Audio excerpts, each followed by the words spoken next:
Losses in stock market आपकी psychology और emotions पे काफ़ी हद तक डिपेंड करते हैं। इनफैक्ट वो इन्फ्लुएंस करते हैं आपके डिसीजन मेकिंग को, अगर आपका इमोशनल बैलेंस और साइकोलॉजी सही नहीं होगी तो। और इस सीरीज़ में हम इसीलिए साइकोलॉजी पे स्पेशली बात कर रहे हैं। इस सीरीज़ का ये तीसरा वीडियो है, बाकी के 2 वीडियो एक ये रहा और एक ये रहा, जाके आप चेक कर सकते हो, लिंक डिस्क्रिप्शन में है।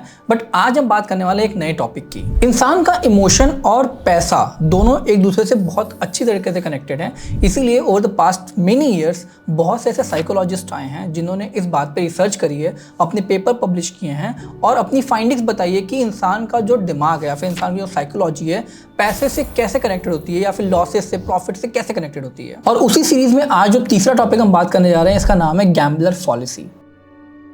गैम्बलर फैलेसी को मैं एक एग्जांपल समझाना चाहता हूँ। इमेजिन करो आप बास्केटबॉल खेल रहे हो, ठीक है, अपने दोस्तों के साथ बास्केटबॉल खेल रहे हो और आपने एक शूट किया। आपका गोल यहाँ पे है कि जितने ज़्यादा हो सके उतने बास्केट आपको करने हैं और फिर से आप शूट करते हो, एक के बाद एक 2 बास्केट आपने शूट कर दिए। जैसे आप एक के बाद दूसरा बास्केट शूट करते हो, तीसरे बास्केट पे एक गैम्बलर फैलेसी आती है किसी के दिमाग में या फिर नॉर्मल ह्यूमन इंसान के दिमाग में आती है। इसमें ये होता है कि मैंने लगातार 2 बास्केट कर दिए हैं, शायद इस बार तीसरा बास्केट ना हो क्योंकि मैंने लगातार 2 बास्केट कर दिए हैं। बट यहाँ पे देखने वाली बात ये है कि जब भी आप जितनी बार बास्केट शूट करोगे, हर एक बार आप फिर से शुरू कर रहे हो। आपका बास्केट होता है कि नहीं होता है, इस बात बिल्कुल डिपेंड नहीं करता है कि आपने पहले बास्केट किया है कि नहीं किया है। मे बी अगर आप इस बार बास्केट फेंक रहे हो, नहीं होता है, अगली बार आपने शूट किया, बास्केट हो गया। लेकिन जब आप तीसरी बार शूट करोगे, इस बात पर डिपेंड नहीं करता है उसके बाद बास्केट हुआ था कि नहीं हुआ था। वो इस बात पर डिपेंड करता है कि आप कितनी अच्छे से उस पर्टिकुलर इंडिविजुअल बास्केट को फेंकते हो। तो गैम्बलर फैलेसी समथिंग जिसमें आप इस बात को विश्वास करते हो कि जो भी इसके पहले रिजल्ट आया है, उसी चीज का जो रिजल्ट इसके पहले आया है, इस बार वो नहीं आएगा, या तो बुरा हो या तो अच्छा हो, कुछ भी हो। मान लिया कि इसके पहले बुरा रिजल्ट आया था तो इस बार अच्छा रिजल्ट आएगा बिकॉज इसके पहले एक बार बुरा आ चुका है। ऑल्दो ये दोनों एक दूसरे पे डिपेंडेंट नहीं है, ये दोनों अपनी सेपरेट एंटिटी हैं, सेपरेट इंडिविजुअल हैं, इनका कोई एक दूसरे से मतलब नहीं है। स्टिल हम यहाँ सोचते हैं कि इसके पहले ये हुआ है तो शायद इस बार ये नहीं होगा। और ये चीज ट्रेडिंग में बहुत कॉमन है। लेट्स इमेजिन आपने ट्रेडिंग की और आपको लगातार 2 दिन लॉस हुआ, तो तीसरे दिन इंसान ये सोच लेता है कि यार 2 दिन मेरे को लॉस हो गया है, आज मेरे को प्रॉफिट होगा बिकॉज 2 दिन लॉस हो चुका है। ऑल्दो 2 दिन का जो लॉस है उस बात पे बिल्कुल डिपेंड नहीं करता है कि आपका आज प्रॉफिट होगा कि नहीं होगा। ऐसे ही होता है मार्केट में, लोग सोचते हैं कि 2 दिन मार्केट नीचे गया है तो अब तीसरे दिन मार्केट ऊपर जाएगा। 2 दिन मार्केट नीचे गया है उस बात पे बिल्कुल डिपेंड नहीं करता है कि मार्केट आज ऊपर जाएगा। आज ऊपर जाएगा या नहीं जाएगा वो ट्रेंड पे डिपेंड करता है, न्यूज़ पे डिपेंड करता है और डिमांड एंड सप्लाई पे डिपेंड करता है, ना कि 2 दिन मार्केट नीचे जा चुका है इस बात पे डिपेंड करता है। ये चीज सिर्फ स्टॉक मार्केट या बास्केटबॉल में नहीं होता है, मैं आपको ऐसे बहुत से एग्जांपल दे सकता हूँ। एक एनालॉजी, इसको बोलते हैं the coin toss analogy. Let's suppose कि आपने कॉइन उछाला, ठीक है, सिक्का उछाला और 3-4 बार लगातार 4 बार हेड आ गया। अब गैम्बलर फैलेसी क्या कहती है कि क्योंकि 4 बार आ चुका है यहाँ पे हेड, तो 5वीं बार अब टेल आने के चांसेस ज़्यादा हैं। लेकिन अगर आप ध्यान से सोच के देखो तो 4 बार जो ये हेड आया है, ये चारों इंडिविजुअल थे। हर बार जब हेड आया तो उनकी प्रोबेबिलिटी 50-50 थी, ठीक है, 1:1 बोल लो आप, या फिर 50-50 प्रोबेबिलिटी थी, ठीक है। अभी जो टेल आएगा या फिर हेड आएगा, इस बार भी उसकी प्रोबेबिलिटी 50-50 है। यहाँ पे टेल की प्रोबेबिलिटी तो बढ़ी नहीं है। तो ऐसा कहना कि पहले 4 बार हेड आ चुका है इसलिए इस बार टेल आने के चांसेस ज़्यादा हैं इज़ रॉन्ग। और यही गैम्बलर फैलेसी है जो इंसान के दिमाग में होती है ट्रेडिंग करते वक्त, इन्वेस्टमेंट करते वक्त, गेम खेलते वक्त और कोई भी गैम्बलिंग आप करते हो, हर बार ये फैलेसी आपको परेशान करती है। अब ये तो हमने बात करी कि प्रॉब्लम क्या है, इसका सॉल्यूशन भी हम समझते हैं। जैसे हर साइकोलॉजी की वीडियो में प्रॉब्लम और सॉल्यूशन दोनों की बात करते हैं।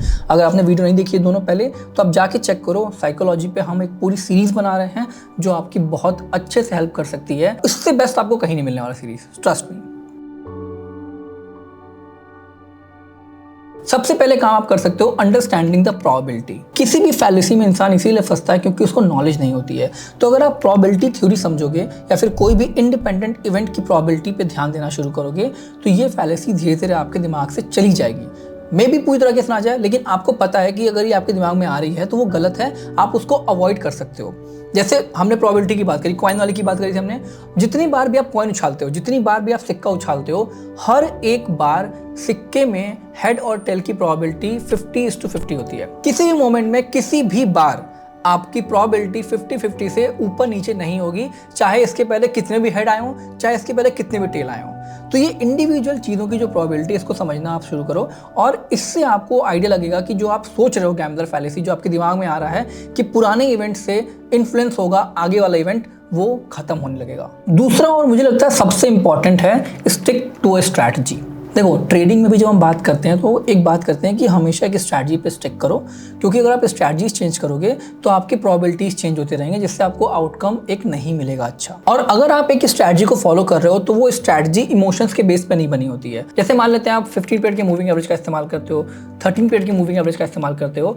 इसमें जब भी आप बाई या सेल कर रहे हो या फिर कोई भी स्ट्रैटेजी बना के बाई सेल कर रहे हो, तो उस स्ट्रैटेजी में इमोशंस का जो एक पैरामीटर होता है वो नहीं होता है, ठीक है। स्ट्रैटेजीज ऑलवेज विदाउट इमोशंस होती हैं। अब अगर आप उसमें अपने इमोशंस नहीं डालोगे तो स्ट्रैटेजी अच्छी परफॉर्म करेंगी, लेकिन अगर आपने स्ट्रैटेजीज में अपने इमोशन डाले तो स्ट्रैटेजी रही नहीं, तो वहां पे आपको दिक्कत आएगी। इसलिए हमेशा एक स्ट्रैटेजी पे स्टिक करके रहो, तभी आप इस गैम्बलर फैलेसी को अवॉइड कर सकते हो। तीसरा है एम्ब्रेस रैंडमनेस। इसका मतलब क्या हुआ यार? देखो, अगर किसी चीज़ में रैंडमनेस है, मतलब कि उस चीज़ का जो भी आप काम कर रहे हो, बास्केटबॉल हो गया, कसिनो हो गया, आपका ट्रेडिंग हो गया, अगर आप उसमें रैंडमनेस है, उसके रिजल्ट में प्रोबेबिलिटी आ रही है, तो प्लीज़ इस बात को एक्सेप्ट करो कि प्रोबेबिलिटी इंडिपेंडेंट होती है। आप किसी भी प्रायर रिजल्ट को देख के आगे की चीज़ों पे इन्फ्लुएंस नहीं हो सकते हो। जब भी आप ट्रेड करने जाओ, आप मान लेते हैं कल आपने लॉस किया, तो आप ये मत सोचो कि कल लॉस हुआ तो आज प्रॉफिट हो जाएगा, ठीक है। अगर आपने कल प्रॉफिट किया तो आप ये मत सोचो कि कल प्रॉफिट हुआ तो आज लॉस हो जाएगा।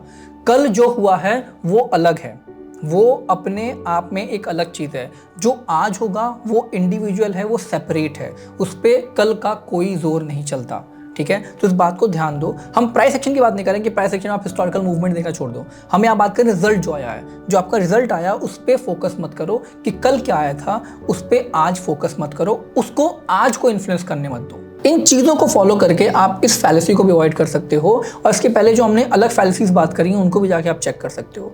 तो ये साइकोलॉजी का थर्ड पार्ट है। इसके बाद मे बी 1-2 पार्ट और आने वाले हैं, लेकिन अगर आपको ये वीडियोस पसंद आ रहे हैं तो प्लीज़ आप मेरे को कमेंट बॉक्स में बताओ कि और भी वीडियोस आपको साइकोलॉजी पे चाहिए कि नहीं चाहिए, क्योंकि इंसान अगर ट्रेडर बनना चाहता है, एक नॉर्मल इंसान ट्रेडर बनना चाहता है, तो स्ट्रैटेजी से ज़्यादा उसको साइकोलॉजी पे काम करना पड़ेगा, एंड दैट्स द फैक्ट।